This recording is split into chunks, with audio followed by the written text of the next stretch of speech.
ఏది ఉన్నా కానీ మేము చేస్తాము అనే లెవెల్లో ప్రభుత్వం క్లారిటీ ఇవ్వాల్సిన బాధ్యత ఉంటుంది. అయోమయం అనేది తెరదించాలని కోరుకోవడం జరుగుతుంది. ఓకే, సదానందం గారు, ఒకవేళ చర్చలకు పిలిచిన తర్వాత మీ డిమాండ్స్ అన్ని ప్రభుత్వం ముందు పెట్టిన తర్వాత చర్చలు సఫలమయ్యి అన్నట్లుగానే కార్డులు ఇచ్చి గైడ్ లైన్స్ కానీ ఈ విషయాలన్నిటి గురించి క్లారిటీ ఇస్తే ఓకే.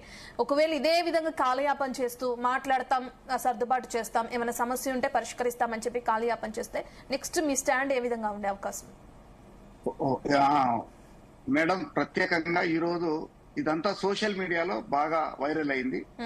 నిన్న మధ్యాహ్నం నుంచి రాత్రి వరకు ప్రభుత్వానికి, ముఖ్యమంత్రికి, ఉప ముఖ్యమంత్రికి, ప్రజాప్రతినిధులందరికీ కూడా అవగాహన వచ్చేసింది. కాబట్టి రాత్రి 10 గంటలకు మాకు జిఏడి నుంచి ఫోన్స్ వచ్చాయి. ఈ రోజు సాయంత్రము రాష్ట్ర ప్రభుత్వ ప్రధాన కార్యదర్శితోని జాయింట్ స్టాఫ్ కౌన్సిల్ సమావేశం ఉన్నది 4 గంటలకు సెక్రటరియట్ లో 7వ అంతస్తులో అని చెప్పి ఉన్నారు.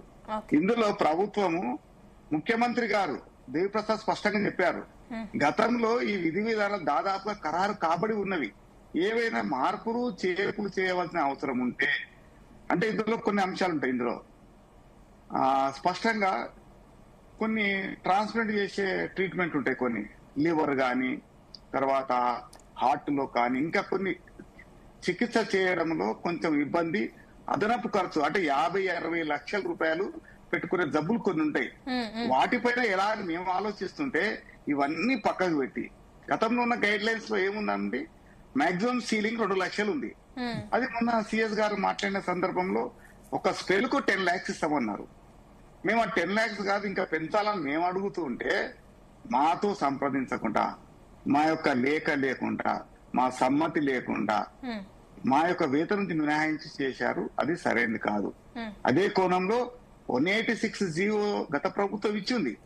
ఇంకా ఏవైనా మార్పులు చేరుకుంటే చేసుకోమని ముఖ్యమంత్రి గారు చెప్పున్నారు. కానీ ముఖ్యమంత్రి గారు చెప్పి నెల అయినప్పటికీ కూడా ముఖ్యమంత్రి గారు 1వ తేదీ రోజునే హెల్త్ కార్డ్స్ ఇస్తామని మీరంతా చూస్తున్నారు, మాట్లాడారు. కానీ చివరికి 2వ తేదీ రోజు చాలా బిజీగా ఉంటాం మేము, 1వ తారీఖు జూన్ 1 నాడు ఒక మీటింగ్ పెడతామని చెప్పారు. ఆ మీటింగ్ లేదు, ఉపాధ్యాయ ఉద్యోగ పెన్షన్లతో సంప్రదింపులు లేవు. చివరికి మా సమ్మతి లేకుండా, మా ఆప్షన్ లేకుండా భార్యాభర్తలు ఇద్దరు నుంచి కట్ చేశారు. గతంలో ఎక్కడ లేదు ఇలాంటి విధానాలు. ఇది సరైన విధానం కాదు. తప్పకుండా చర్చలు లేదండి, చర్చలు కాదు కావాల్సింది.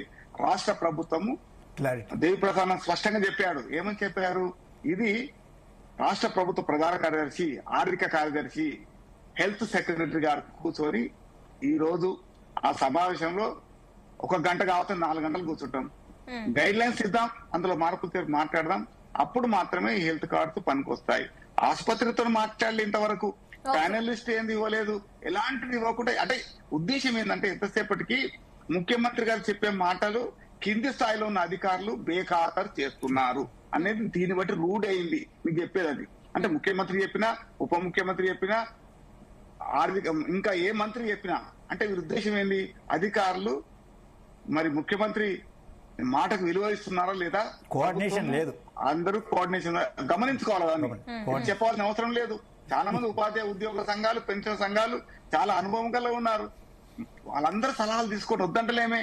గతంలో పనిచేసే సంఘాల నాయకులు వాళ్ళతో మాట్లాడండి, మాకేం అభ్యంతరం లేదు. మెరుగైన చికిత్స ఉండాలని మేము కోరుకుంటున్నాం. డబ్బులు ఇవ్వడానికి ఎందుకు ముందుకు వచ్చాము, ఆసుపత్రులు పారై ఏదైనా ఇబ్బంది అయితే అనుకోకుండా చనిపోతే ఆ కుటుంబం వీధిన పడదనుకున్నాం. ప్రభుత్వము, ముఖ్యమంత్రి గారు స్పష్టంగా చెప్పారు, 1,20,00,000 ఇన్సూరెన్స్ కూడా మీకు అదనంగా ఇస్తున్నామని చెప్పారు. చాలా సంతోషపడ్డాం. సంతోషం ఎక్కడికి పోతుందో అర్థమైతే లేదు. చివరికి మా గొంతు కోస కాడుకు కనిపిస్తుంది. కాబట్టి ఇప్పటికైనా ప్రభుత్వము, విద్యాశాఖ అధికారులు, హెల్త్ అధికారులు, అన్ని శాఖల అధికారులు, ఎందుకంటే హైయెస్ట్ క్యాడర్ లో మేము కూడా ఉన్నాం, ఎడ్యుకేషన్ డిపార్ట్మెంట్ లో కూడా చాలా మంది ఉన్నాం. కాబట్టి మమ్మతో కాదు అందరితో, అన్ని సంఘాల నేతలు, అధికారులతో సిఎస్ గారు మీటింగ్ చేసి మా అభిప్రాయాలని ఒకసారి తీసుకొని, మేమేమి గొంతమ్మ కోరికలు కోరట్లేదు.